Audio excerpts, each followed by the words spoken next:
kita akan bahas buku kali ini. Kalau kalau katanya Mas Faiz sih biasanya dengan uang kita bisa membeli kekuasaan. Yes.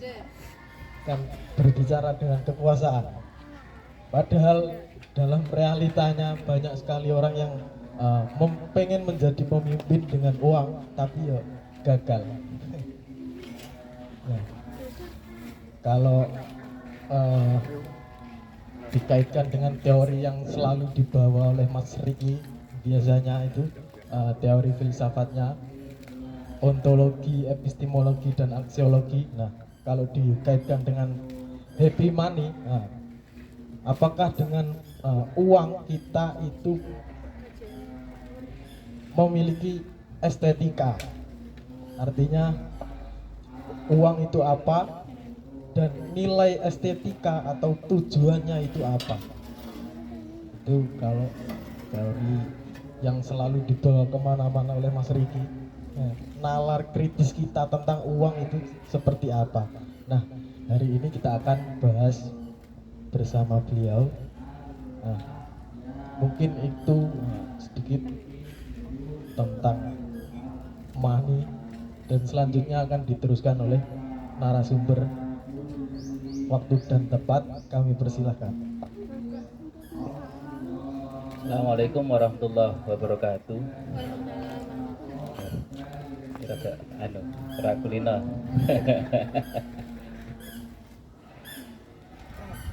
Terima kasih Mas moderator telah memberikan kesempatannya kali ini untuk membahas satu buku yang baru selesai saya baca, yaitu Happy Money. Awalnya saya bingung ketika Mas Narno memberikan tawaran mau bahas buku apa. Awalnya saya berpikir apakah akan membahas buku Psychology of Money yang sudah beberapa waktu yang lalu sempat booming. Lalu yang kedua, The Power of When. Jadi lalu yang saya butuh waktu setengah jam kalau nggak salah untuk membalas pesan Mas Narno, mengingat kondisi hari-hari ini yang barangkali kita dihadapkan pada berita-berita dengan turunnya daya beli masyarakat, lalu kemudian yang baru-baru saja Sritek, pabrik tekstil itu pilot, lalu kemudian PHK, lalu kemudian deflasi ya, kita sedang mengalami deflasi selama 5 bulan ini. Lalu orang-orang juga menahan dirinya untuk mengeluarkan uang, dan bahkan ada fenomena makan tabungan. Sehari-hari ini saya melihat bahwa banyak orang yang sambat. Ya sebelumnya ya sambat sih, tapi cuman kok sepertinya lebih banyak begitu. Nah, setelah saya baca buku ini loh, ada beberapa hal yang saya rasa itu kok cocok ya. Maksud saya, saya merasa bahwa ada beberapa relasi yang saya bangun dengan uang, atau asumsi saya terhadap uang itu yang perlu sedikit diubah begitu. Nah, makanya kemudian saya ingin berbagi kebahagiaan lah, berbagi kebahagiaan setelah menemukan beberapa hal yang bagi saya baru, dan beberapa hal juga sudah saya ketahui tapi baru saya sadari sekarang. Bukunya seperti ini, Happy Money, karya Ken Honda, Seni Berdamai dengan Uang ala Jepang. Nah, Ken Honda ini mendapatkan gelar, ya semacam gelar lah ya, Zen Millionaire. Dari situ kita langsung paham lah bahwa kebijaksanaan dan apa yang dipaparkan oleh Ken itu banyak sekali yang bersumber dari ajaran Zen. Ajaran Zen itu bagian, kalau nggak salah ya, ini mohon dikoreksi kalau saya salah. Zen itu salah satu aliran Buddhis. Jadi aliran Buddhisme yang dia berasal dari India, lalu kemudian dibawa ke Tiongkok, mendapatkan pengaruh dari Konfusianisme, juga Taoismenya Lao Tzu, lalu kemudian dibawa ke Jepang dan berinteraksi dengan agama-agama lokal di Jepang, menghasilkan Zen yang kita kenal sekarang ini. Nah, saya kira dasar itu perlu kita ketahui kalau kita mau memahami pemikiran-pemikiran Ken Honda terkait dengan gagasannya tentang uang. Zen itu seperti sebagaimana umumnya pandangan Timur, spiritualitas Timur itu baik itu Zen, lalu kemudian Taoisme ataupun Konfusianisme itu mirip-mirip lah, yang artinya bahkan nanti sampai ke spiritualitas Timur Tengah, tapi ke Timur-Timur hampir sama. Nanti kita akan menemukan kesamaan, banyak sekali kesamaan antara misalkan Zen dengan Ki Ageng Suryo Mentaram misalkan. Lalu kemudian sama juga dengan Taoisme. Taoisme itu kan tapi secara garis besar begini, spiritualitas Timur itu yang pertama menjadi objek adalah diri sendiri, penyucian diri. Nanti kalau dalam Islam ada istilah namanya apa Kang jenenge? Tazkiyatun nafsi. Nah, jadi pembersihan jiwa begitu. Hampir mirip-mirip, tapi fokusnya adalah pada diri. Nah, yang terkenal dari Zen itu adalah simbolnya itu loh, simbolnya yang seperti lingkaran yang dilukis asal begitu, kosong gitu. Yang namanya Enso Circle. Jadi Enso Circle itu kayak kalau meditasinya begitu, yang saya lihat itu begini. Jadi tangan yang dominan berada di bawah, lalu kemudian ditaruh di atas, lalu kemudian jempolnya begini. Nah, melambangkan apa simbol Zen ini? Ya, melambangkan kekosongan, bahwa segala sesuatu itu kosong. Kosong itu ya tidak bermakna, kosong itu ya tidak ada maknanya. Yang memberikan makna ya manusianya akhirnya. Akhirnya manusia menganggap, memaknai bahwa jabatan itu penting, lalu nama baik penting, lalu kemudian mencoba lagi, kalau ada yang penting berarti ada yang tidak penting, begitu-begitu. Kehormatan itu menurut pandangan Zen itu juga tidak penting. Yang membuat itu penting adalah manusia. Nah, mungkin berangkat dari situ Ken Honda mendapatkan banyak inspirasi, termasuk dengan termasuk dengan uang. Yang uang itu menurut Ken Honda di pendahuluannya ini, uang itu netral sebetulnya. Jadi kalau kemudian yang tadi itu Zen menganggap bahwa segala sesuatu kosong, termasuk uang juga. Uang memiliki arti dan mempunyai pengaruh karena emosi yang dilekatkan manusia kepada uang. Nah, lalu kemudian kita mulai, ini saya ngerepek ya. Karena banyak sekali poin-poinnya, saya juga nggak sempat membuat semacam poin-poin yang bisa saya bagikan kepada kawan-kawan semua. Nanti kalau misalkan ada yang dirasa penting atau menarik atau bermanfaat, bisa dicatat sendiri.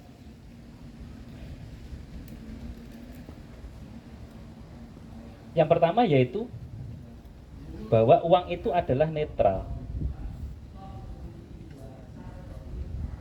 Ketika manusia berhadapan dengan kondisi seperti yang sekarang ini, sebagai dasar yang tadi saya sebutkan, kita mengalami ketidakpastian kondisi ekonomi.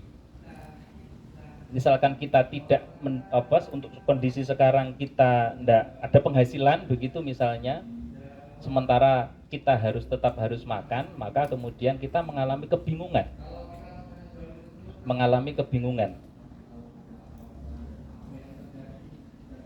Padahal bingung kuwi rasane ra penak. Maka masa hidup akan terus terombang-ambing pada sesuatu yang di luar kita. Itu kan rasanya tidak penak. Kita semacam tidak punya kendali terhadap hidup kita sendiri. Salah satu sebab yang diajukan oleh Ken, kenapa orang itu ketika misalkan kondisi rekeningnya itu nol, merasa tidak memiliki kendali, merasa frustasi, ya karena selama ini ketika kita memegang uang, kita menghubungkan secara langsung bahwa kelangsungan hidup kita atau existing kita dengan uang. Lek ndak enek uang, maka kemudian kita tidak bisa hidup begitu. Padahal ada beberapa masyarakat itu yang dia bebas finansial malahan. Jadi mereka yang hidup subsisten. Jadi kalau ada yang ingin bebas finansial sekarang juga bisa pergi ke gunung, lalu kemudian menanam apa yang kita makan, maka kemudian bebas secara finansial. Tapi cuman memang ada beberapa hal yang tidak bisa ditangani oleh individu. Kesehatan misalnya, ketika kita sakit, sorry ya kalau tak sambil ngerokok ya, aku kok rasa-rasa kejut.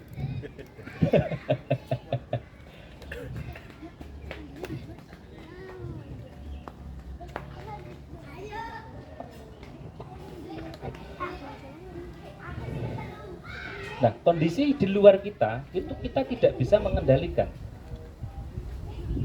Apakah pasar akan bergerak naik, ekonomi akan meroket misalkan, itu kita tidak bisa mengendalikan. Nah, itu kalau kita misalkan selalu mengandalkan kondisi di luar kita, rasanya frustasi. Maka kemudian kebijaksanaan stoik saya kira jadi solusi dalam hal itu. Yang di luar biarlah di luar, karena di luar kendali kita, maka biarkan saja. Fokusnya adalah pada yang bisa kita kendalikan apa? Satu, pikiran kita terhadap uang, terus perasaan, lalu kemudian tindakan. Itu yang paling bisa kita kendalikan. Nah, ketika berhadapan dengan uang, ya jelas kita butuh. Tapi ketika misalkan awake dhewe orang duwe atau duwe sithik tok, bercukup tinggi mangan sedina, besok mangan apa ya bingung. Tapi yang bisa kita kendalikan adalah perasaan kita, pikiran kita, dan tindakan kita. Itu yang dikatakan oleh Zen. Nah, lalu kemudian yang selanjutnya, Ken juga mengatakan mitos kelangkaan. Bagi Ken, menemukan fakta baru tentang kelangkaan. Uang itu, bahwa kelangkaan itu mitos. Gampangannya mungkin lebih gampang digambarkan dengan begini. Pernah lihat tumpengan yang besar itu? Yang besar itu lalu kemudian setelah acara itu diperebutkan oleh banyak orang, lalu kemudian orang berlomba-lomba untuk mendapatkan bagiannya, karena kalau tidak maka akan diambil oleh yang lain. Nah, seperti itu juga logika kelangkaan terhadap uang. Kalau aku tidak mengambil sekarang maka kemudian akan diambil oleh orang lain. Contoh konkretnya misalkan mau beli tanah. Wah, iki tanah iki orang ndang tak tuku, wis bakal kedisian liyane. Atau banyak sekali contoh-contoh yang terkait dengan itu. Nah, lawannya kelangkaan adalah keberlimpahan. Keberlimpahan itu, nah analoginya begini, kayak misalkan wong tahlilan. Lah ngapa wong tahlilan kok ora rebutan? karena yakin bahwa dia harus bakal kebagian berkat gitu. Dia pulang akan dikei berkat. Pemilik rumah sudah memikirkan bahwa semua yang hadir akan mendapatkan berkat. Maka kemudian pikiran tenang, tidak kemudian berebut, tidak menjadi serakah, dan tidak menumpuk sampai melebihi apa yang dibutuhkan. Itu yang diajukan oleh Ken Honda. Kalau kita tilik, fungsi uang itu ada tiga. Tiga fungsi uang adalah satu sebagai sarana pertukaran, jelas. Dia seperti tongkat ajaib begitu, yang kita bisa tukar dengan apapun. Lalu kemudian yang kedua adalah sebagai fungsi penyimpanan. Orang dulu sebelum ada uang susah mau nyimpan. Entah bentuknya ya, kalau dulu pernah ada sejarah uang emas, perak dan lain sebagainya. Tapi sebelum era itu orang susah untuk melakukan penyimpanan. Kalau mau ketika berburu binatang begitu, zaman berburu dan meramu, tidak bisa disimpan lama. Maka kemudian uang menjadi solusi bagi fungsi penyimpanan itu. Yang ketiga adalah sebagai fungsi pengembangan, yang artinya dengan adanya uang, dengan sistem ekonomi yang sudah maju seperti sekarang, dia bisa diinvestasikan, entah di obligasi, entah di apa namanya, diutangne, lalu kemudian nggak balik ya. Ini fungsi penyusutan, fungsi penghilangan ya. Begitu. Yang perlu disadari oleh semua orang, ini semua ya, tidak cuma orang yang tidak punya uang, bahwa setiap orang terjebak dalam dilema uangnya masing-masing. Jangan dikira yang punya masalah keuangan hanya orang miskin. Orang kaya, bahkan yang kaya, kalau tidak punya mental yang tepat, maka dia juga akan tetap khawatir. Oh iya saiki enek. Ya jelek sakmene sesuk enek krisis misalnya.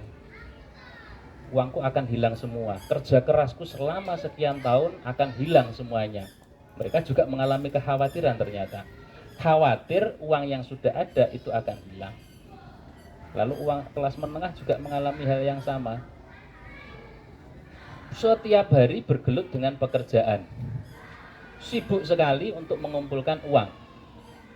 Itu kan seperti kalau Ken Honda mengatakan seperti nasihatnya orang-orang tahun 60-an. Nasihat orang tahun 60-an itu, bekerja keraslah, kejarlah mimpimu, dan hiduplah bahagia. Itu yang disampaikan, barangkali itu di Jepang, nasihat yang diberikan orang tua di Jepang yang barangkali relate dengan apa yang kita alami hari waktu itu. Nah, orang miskin jelas selalu merasa kekurangan, bahkan untuk kebutuhan dasar pun juga merasa kekurangan.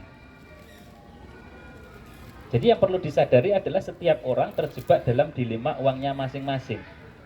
Jadi kalau kemudian kita ingin mengejar kebahagiaan, wah aku wis nyambut gawe sregep, lalu kemudian uangku terkumpul banyak, maka kemudian aku wis ora perlu nyambut gawe, wis garek seneng-seneng tok. Nah, itu nanti akan kita bahas di belakang ya. Ketika orang terobsesi dengan uang, mengumpulkan uang dengan harapan nanti akan bahagia. Nah, ini secara langsung sebetulnya bertentangan dengan konsep Zen. Konsep Zen itu kan menemukan kenikmatan dari hal-hal sehari-hari, sehingga proses meditasinya pun juga sederhana begitu. Proses meditasinya itu hanya misalkan mengamati nafas, lalu kemudian termasuk pikiran. Ketika meditasi, pikiran itu kan cepat sekali, datang pergi, diamati saja begitu. Nah, lama-lama itu akan lerem sendiri. Nah, kaitannya dengan uang,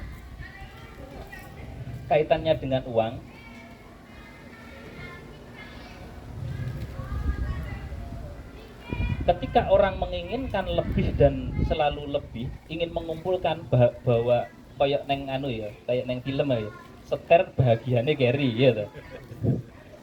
Jadi wong sregep ya toh, kerja keras bahagiane sok. Ora usah ngenteni sok. Kata Zen begitu, katakan begitu. Ora usah ngenteni sok. Saiki iso bahagia kan gitu. Nah, ini pertanyaan yang tadi sempat diajukan oleh Mas moderator. Lalu, bisakah uang membeli kebahagiaan? Nah, ini satu pertanyaan tapi jawabannya nanti bisa 2 SKS barangkali. Nah, maka kemudian lagi-lagi kan mengambil pendekatan Zen terhadap kebahagiaan dan uang. Ini ada di halaman 59. Ada yang anu enggak pegang bukunya, enggak ada ya? Ya wis tak anu ae, tak repek nih. Aku ora apa. Jadi menurut Ken yang terinspirasi oleh Zen, tujuan kita sebagai manusia adalah untuk menjadi ada. Apa maksudnya? Itu berarti hadir pada momen saat ini, artinya bersyukur sepenuhnya dan selaras dengan keberadaan tubuh serta pikiran pada satu waktu. Nah, terdengar familiar ya. Bagi pelajar Kawruh Jiwa barangkali sudah tidak asing lagi. Kalau Ki Ageng Surya Mentaram kan bahagia itu apa? Saiki neng kene ngene aku gelem. Nah, ini mirip-mirip saja sebetulnya. Saya tidak tahu ya, apakah kemudian yang dirasakan oleh Bodhidharma itu apa namanya yang tokohnya Zen begitu sama dengan apa yang dialami oleh Ki Ageng Surya Mentaram. Karena timur itu hampir mirip-mirip ya, pertemuan-pertemuan semacam ini itu wajar saja. Ternyata kebahagiaan ini gur neng kene saiki neng kene dan seperti ini, yang artinya yo menikmati. Misalnya Mas Fahmi sibuk buka kerupuk pasir misalnya, begitu menikmati kerupuk pasir, makan dengan nikmat sambil ngobrol bareng di sini. Nah, makanya kalau di dalam Zen ada namanya momen Zen. Momen Zen itu ya momen ketika kita itu hadir pada saat ini, menikmati apa yang kita kerjakan saat ini dan merasa bersyukur kita berada di sini.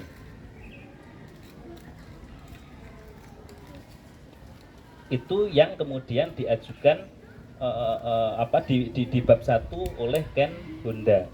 Ken Honda di bab 1 menyajikan gambaran umum bahagia itu ya semacam itu.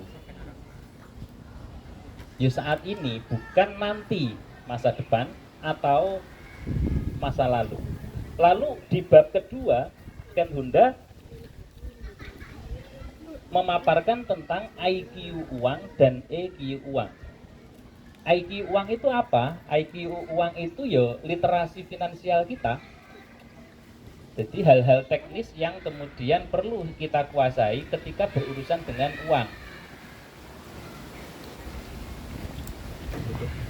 IQ uang itu kan hanya sederhana sebetulnya. Satu, bagaimana menghasilkan uang. Yang kedua, bagaimana membelanjakan uang. Dan yang ketiga, bagaimana menyimpan. Kalau membelanjakan itu kaitannya dengan memenuhi kebutuhan saat ini.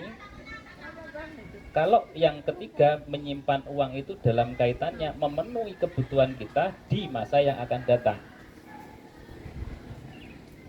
Semua manusia tahu bahwa orang akan menjadi tua, menjadi kehilangan kemampuannya mencari uang.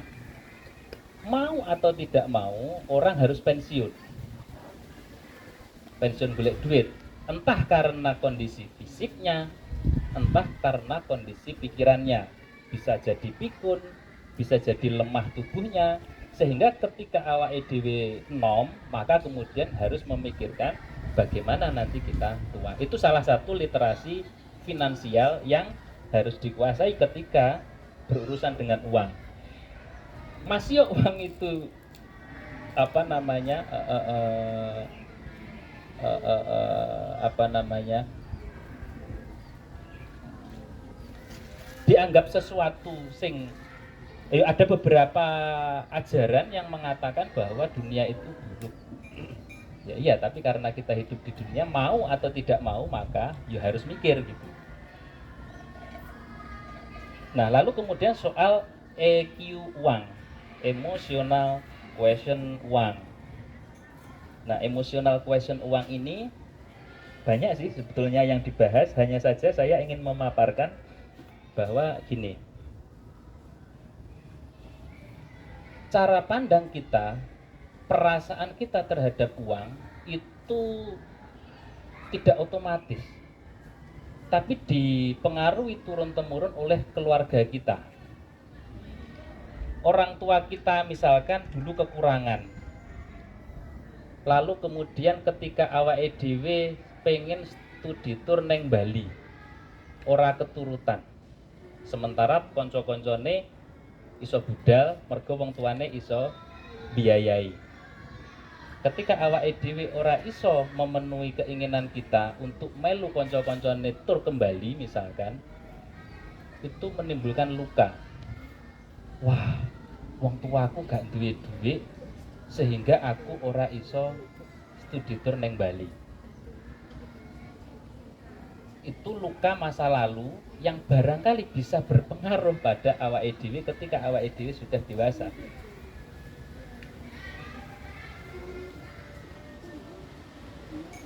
Dalam beberapa hal, Ken Honda itu mengajukan bahwa ketika awakmu cilik kuwi nelongso, itu kan rasanya rapenak ya nelongso. Dan ketika kita sudah di sini, menyarankan untuk memaafkan hal itu. Memaafkan itu bagaimana? Yo jajal tok aja gur nesu tok atau getuni masa lalu. Tapi jajal fahamno kondisi wong tuamu ketika itu. Saumpamane membayangkan kondisi waktu itu wong tuane awake dhewe ora duwe duwe. Wong tuane dhewe pun itu lho ya ngerasa ra penak. Mergo anake gak iso melu studi tour ning Bali misalnya. Ini saya mengajukan contoh studi tour ning Bali mergo kemarin ada berita di mana ya? Radio Andika kalau nggak salah, SMP Keras itu kan mengadakan studi tour kembali. Ada orang tua yang tidak mampu untuk apa namanya bayari untuk studi tour kembali dan dipanggil ke sekolah.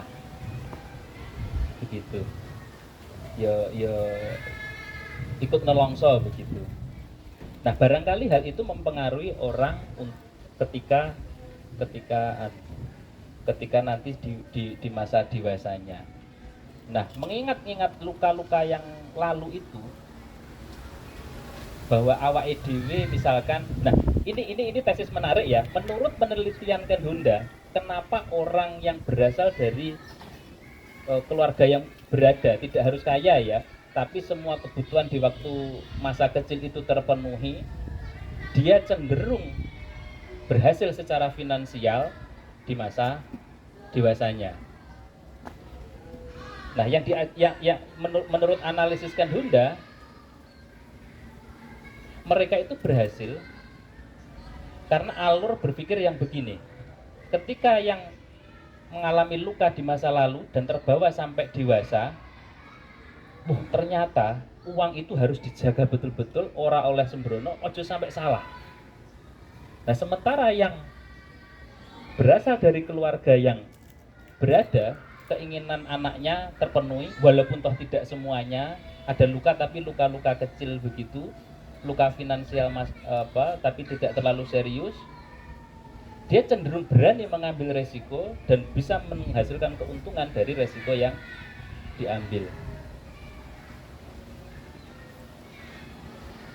Jadi orang yang berasal dari keluarga yang berada atau masa kecilnya tidak punya luka keuangan, menurut tesisnya Ken Honda dan bukan tesis lagi, ini penelitiannya Ken Honda, itu jauh lebih mudah untuk sukses.